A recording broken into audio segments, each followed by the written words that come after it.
ओम नमः शिवाय, ओम नमः शिवाय, ओम नमः शिवाय, ओम नमः शिवाय, ओम नमः शिवाय, ओम नमः शिवाय, ओम नमः शिवाय, ओम नमः शिवाय, ओम नमः शिवाय, ओम नमः शिवाय, ओम नमः शिवाय, ओम नमः शिवाय, ओम नमः शिवाय, ओम नमः शिवाय, ओम नमः शिवाय, ओम नमः शिवाय, ओम नमः शिवाय, ओम नमः शिवाय। देवाधिदेव महादेव की जय। चराचरपति भगवान भोलेनाथ की जय। कैलाशपति शिव शंकर की जय। कैलाश स्वामिनी पार्वती आज दिखाई नहीं पड़ रही है नंदी। भगवान माता। क्या बात है नंदी, तुमने हमारे प्रश्न का उत्तर नहीं दिया। आज प्रातः से ही माता अत्यधिक गंभीर हैं। वे आपकी नियमित पूजा के लिए भी कक्ष से बाहर नहीं निकली। मेरा तो ये पूछने का साहस भी नहीं हुआ भोलेनाथ कि वे आपकी सेवा में क्यों नहीं आई। पार्वती की गंभीरता को देखकर जब गणों के अध्यक्ष नंदी को कुछ पूछने का साहस नहीं हुआ, तो यह साहस कौन करेगा?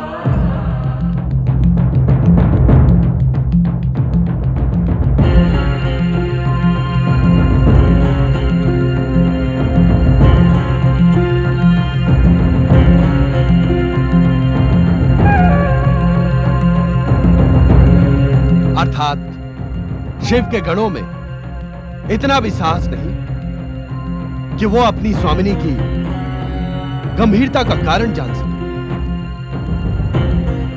किंतु हमें तो देवी पार्वती की गंभीरता का पता लगाने का साहस करना ही पड़ेगा। शक्ति स्वरूपा देवी पार्वती की गंभीरता किसी नवीन घटनाक्रम का संकेत दे रही है। जय शिव शंकर, जय शिव शंकर, जय शिव शंकर।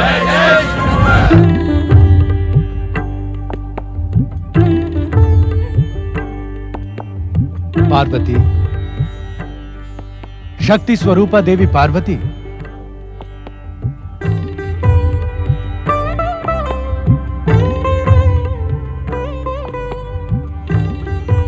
आज तुम्हारी इस मौन गंभीरता का क्या कुछ विशेष कारण है?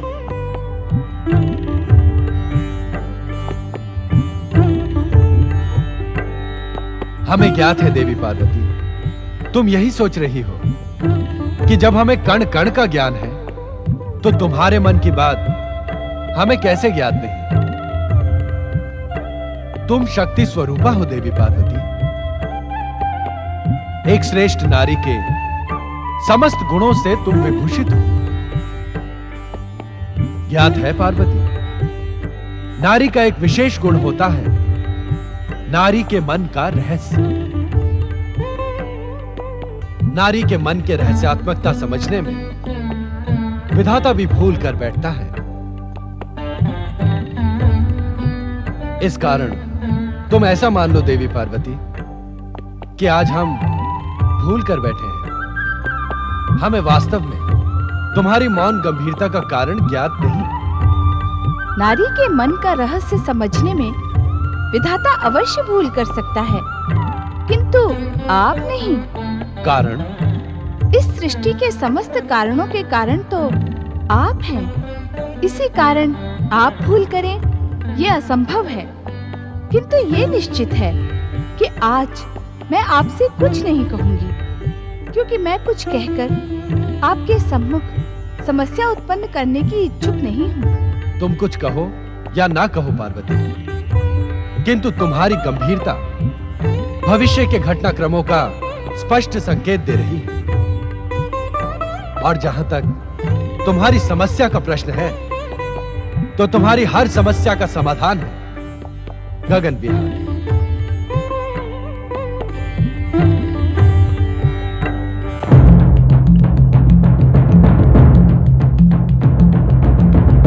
ऐसा हमने कई बार अनुभव किया है कि गगन विहार करते समय तुम्हारा मन आनंदित हो जाता है। चलो गगन विहार कर हम तुम्हारे मन का रहस्य ज्ञात करें।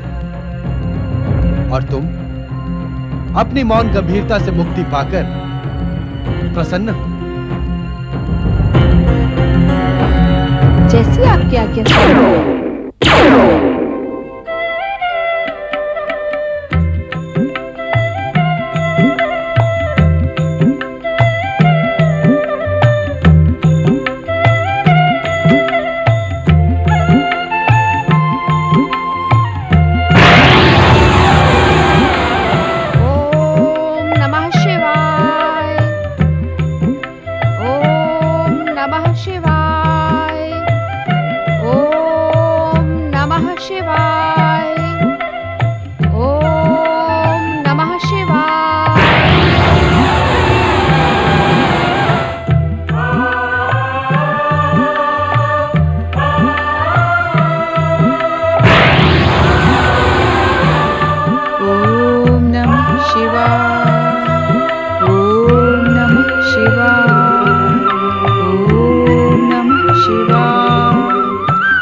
लक्ष्मी,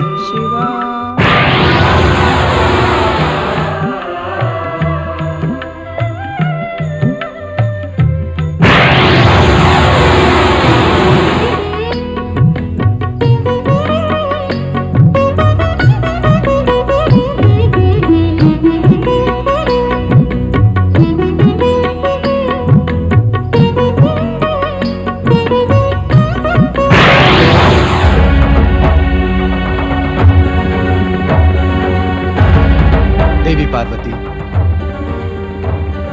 हमने वो सभी कुछ देखा जो तुमने अभी अभी देखा। इच्छा ना होते हुए भी कह रहा हूं कि तुम्हारे नारी मन का रहस्य भी हमसे अज्ञात नहीं है। आपने क्या ज्ञात किया स्वामी?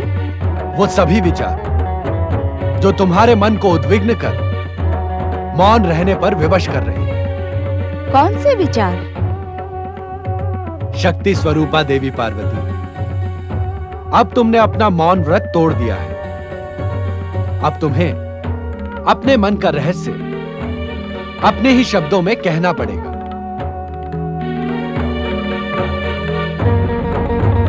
कहो, क्या इच्छा है तुम्हारी?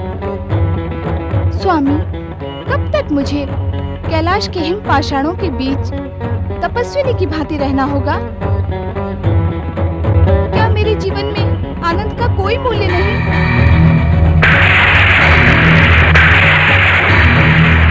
क्या मेरी कल्पनाएं कभी साकार नहीं होंगी?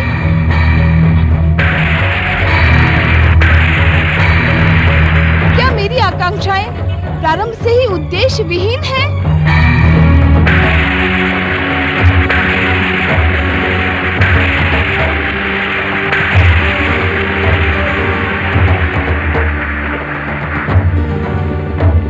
स्वामी, आपके भक्तगण आपको त्रिलोकीनाथ कहते हैं। आप तीनों लोकों के स्वामी हैं, विश्वनाथ हैं, किंतु आप एक तपस्वी की भांति जीवन जीकर मुझे भी ऐश्वर्य और सुख भोग से वंचित रखने के इच्छुक हैं।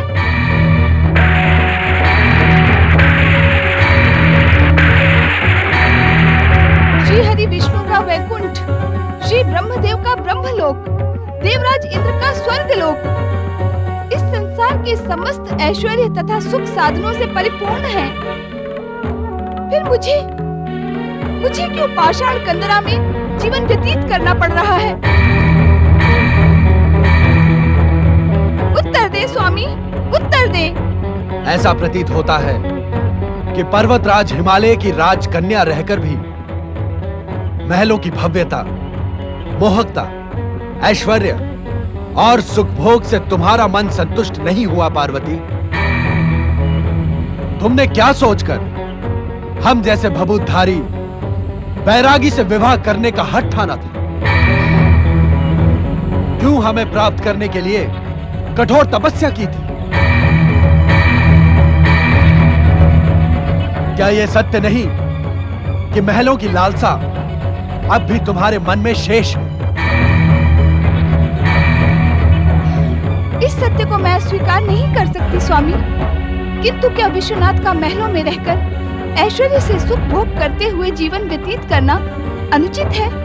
हाँ देवी पार्वती, विश्वनाथ के लिए ऐश्वर्य और सुख भोग अनुचित है। किंतु क्यों? क्योंकि इस सृष्टि के प्रथम दिन से यह संसार हमें त्याग, तपस्या, वैराग्य और ध्यान का मूर्तिमान आदर्श मानता है। उस दिन का स्मरण करो पार्वती, जब संसार समुद्र मंथन से निकले बहुमूल्य रत्नों को पाकर प्रसन्न हो रहा था, किंतु तुम्हारा शिव हलाहल विष को कंठ में धारण कर संतुष्ट हो गया। तुम उस दिन को भी नहीं भुला सकती पार्वती, जिस दिन स्वर्ग से पतित पावनी गंगा पृथ्वीवासियों को मोक्ष प्रदान करने अपनी तीव्र गति से पृथ्वीलोक की ओर चली। तब पृथ्वी पाताल के रसातल में ना पहुंच जाए, इस कारण हमने उसे अपनी जटाओं में धारण कर लिया। आपका हर कार्य आदरणीय है, पूजनीय है। आपके त्याग, तपस्या और वैराग्य पर मुझे गर्व है।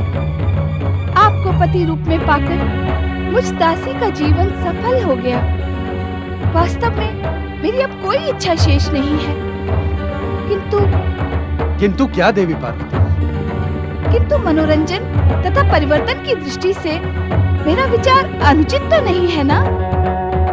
प्रश्न यदि परिवर्तन तथा मनोरंजन का ही है तो हमें कोई आपत्ति नहीं, किंतु तुम्हारा विचार ईर्ष्यावश उत्पन्न हुआ है। ईर्ष्यावश? हाँ पार्वती, वैकुंठ लोक, ब्रह्मलोक और स्वर्गलोक को देखकर ही तुम्हारे मन में महलों में रहने का विचार जन्मा है। विचारों की इस प्रेरणा को ईर्ष्या का नाम ही दिया जाएगा पार्वती, किंतु इसमें दोष तुम्हारा नहीं, दोष है इस नवयुग के परिवर्तन का। अर्थात? हाँ पार्वती, सतयुग के पश्चात अब त्रेता युग प्रारंभ हो रहा है। इस युग में पुण्य के साथ ही पाप भी अपनी उपस्थिति दिखाएगा। पाप और ईर्ष्या का परिणाम शुभ नहीं होता। संसार के मन में मंगलकारी, कल्याणकारी, शुभ विचारों के आदर्श को जगाने वाले शिव की पत्नी अशुभ परिणामों से भयभीत क्यों हो? यदि ऐसा है तो हम तुम्हारी इच्छा अवश्य पूर्ण करेंगे, किंतु इच्छा पूर्ति पर परिणाम के विषय में हमें दोष न देना। मैं आपको दोष देने का साहस कर भी कैसे सकती हूँ स्वामी? किंतु क्या ये सत्य है कि आप मेरी इच्छा पूर्ण करेंगे? अवश्य। कहो, क्या इच्छा है तुम्हारी? मेरी इच्छा है कि किसी एकांत द्वीप पर हमारी भव्य स्वर्ण नगरी हो। उस स्वर्ण महल के बीचों बीच हमारे अति भव्य स्वर्ण प्रासाद में आप त्याग, तपस्या और वैराग्य को छोड़कर एक कल्पनाशील प्रेमी की भांति मेरे साथ जीवन व्यतीत करें। उस प्रेममय रसपूर्ण वातावरण में रहकर इस संसार की समस्त चिंताएं हम भूल जाएं। तुम जिस कल्पना लोक में खो गई हो, हम उसे अभी प्रकट किए देते हैं।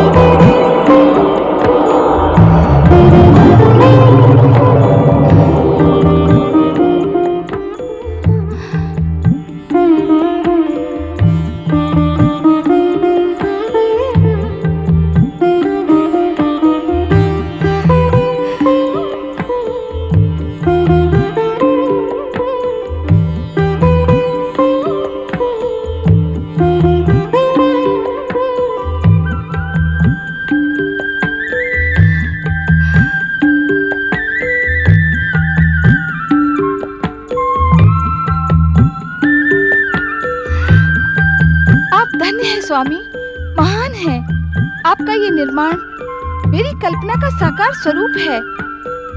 आपने मेरी इच्छा पूर्ण कर मुझे धन्य कर दिया स्वामी। चलें, वहां चलकर निवास करें।